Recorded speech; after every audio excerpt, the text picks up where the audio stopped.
Now, meanwhile, I turned down the doctor's audition and read for Neelix, because it was a bigger part, and I had no idea that it would be 4 hours of makeup.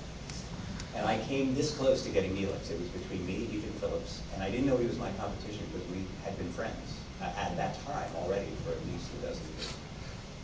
And then a British actor who had been in Topsy-Turvy, playing Arthur Sullivan of Gilbert and Sullivan fame. Anyway, I didn't get it, and I came so close to getting it.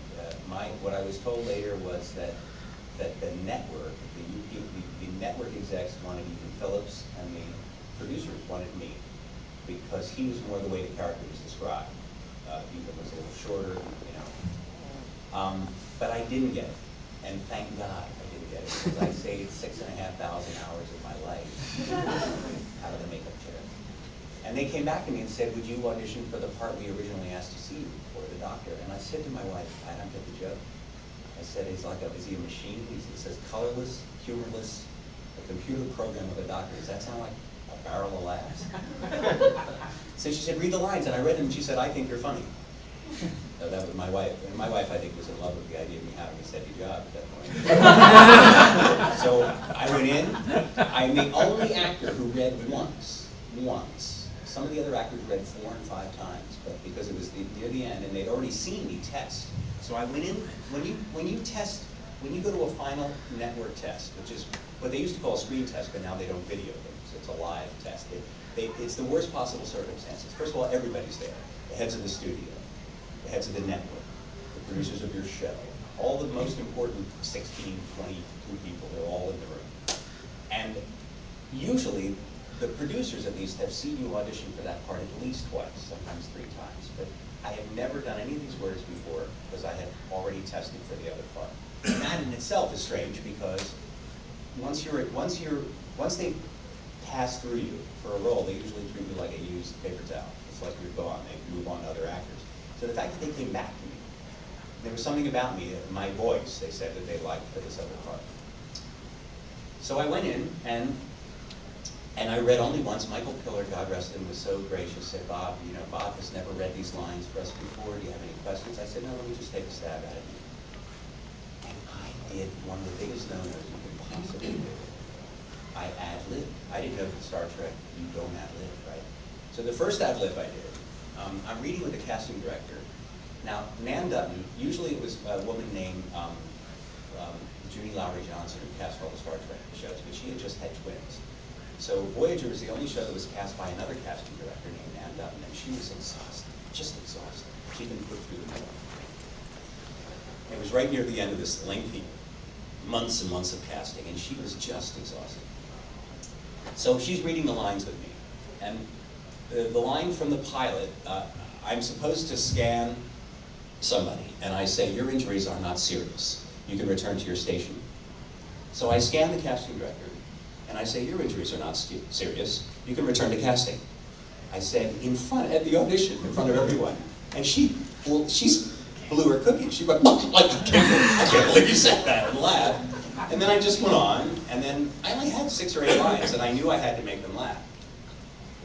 And then at the end, you know, the last line the doctor had in the audition scene was, sick bay is suddenly empty. And I say,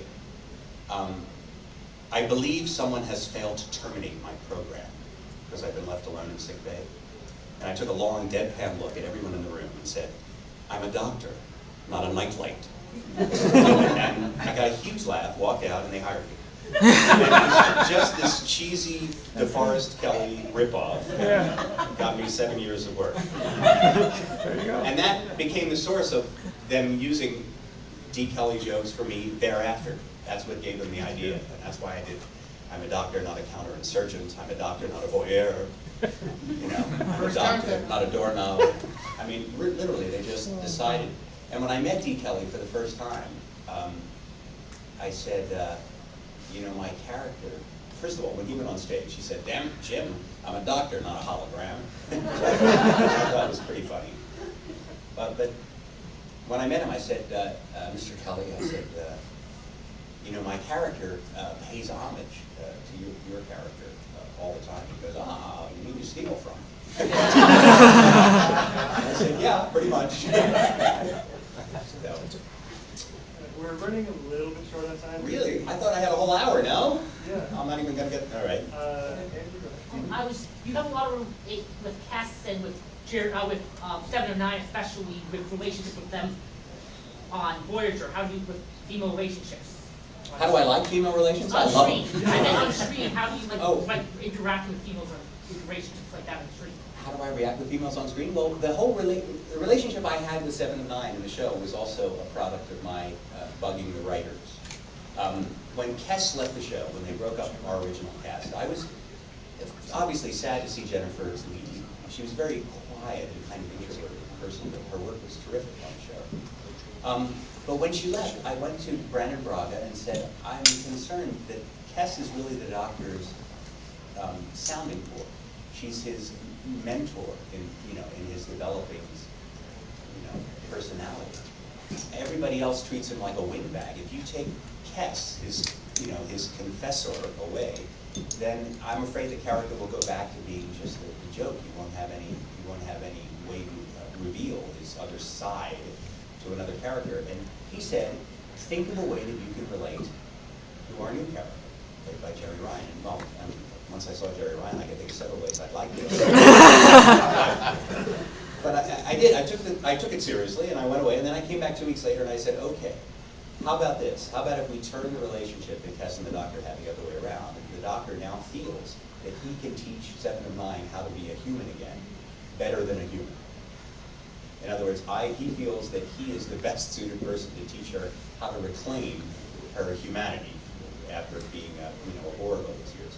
I said we could do role-playing exercises. That was the key idea I think I gave her, where I teach her how to behave appropriately. And they took that idea and did it for 4 years, and it ended up being, it culminated in the Someone to Watch Over Me, the My Fair Lady episode, where the professor falls in love with his star pupil, and it was really, really sweet. I thought really sweet relationship. Yes, in the yellow. Sir, Robert, question. I was always curious with Voyager, or any series for that matter, in your case with Voyager, how long would you work in an average workday, and how long does it take to make an episode? We shot 7 days in an episode, and often there were second unit days, which means while you were shooting the next episode, they might pick up a scene or something from the previous one. That's what they had. A second unit means literally a second camera unit. And simultaneously with the first unit, which was already doing the next episode, you might pick up things that you didn't have time to do, special effect shots and stuff like that. But we shot 7 days.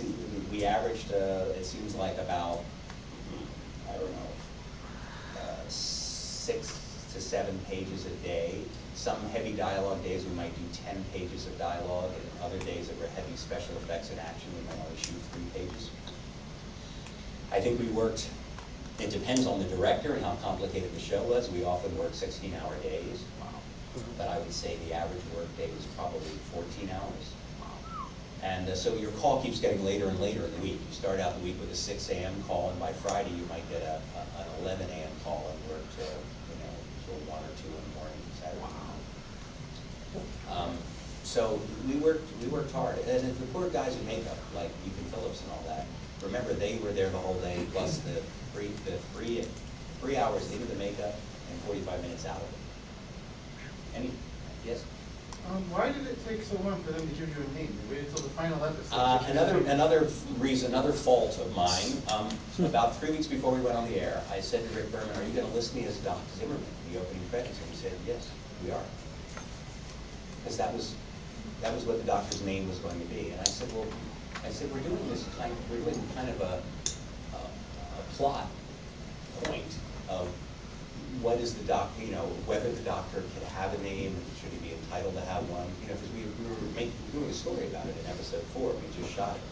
I said, are we kind of giving it away if we start out calling him Doc Zimmerman and he's talking about, I'd like to have a name, may I select a name? We're kind of killing the suspense. And he said, you're right. And they changed the opening credits. And I know this because they gave me my original credit, which said Doc Zimmerman, Robert Picardo. They took it out. They took the name out and replaced it with the Doctor. I didn't realize it was an homage to Doctor Who, really, because Doctor Who was the Doctor. I was not knowledgeable about that show at that time.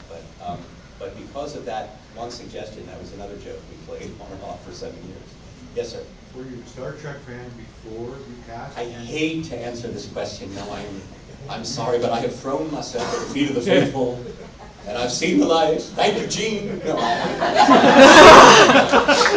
I didn't start out one, but when they gave me the job, I watched about a dozen Next Gen episodes, and I was knocked out. Because I was remembering the original series, which always looked a little goofy to me. You know, the sets and the ski pajamas that they were wearing and all that. So I didn't really get it until and then I've gone back and watched. I still have seen the least of the original series, of all the shows probably, but I really like Next Gen a lot, and Deep Space Nine, and I'm proud of our Were you show. concerned about when you went on the show? Were you concerned about being cast as that, as you know, how some people are only known as that character? No, I had a reasonable career before it, so I wasn't concerned about being identified with a role. I was more concerned with being compared with Brent Spiner, who was so wildly popular, and because I knew that my character would have many of the same storylines that he did. So I didn't get to sing. Are we done with our phone? Please do. Can I sing one song? I wonder, Mark.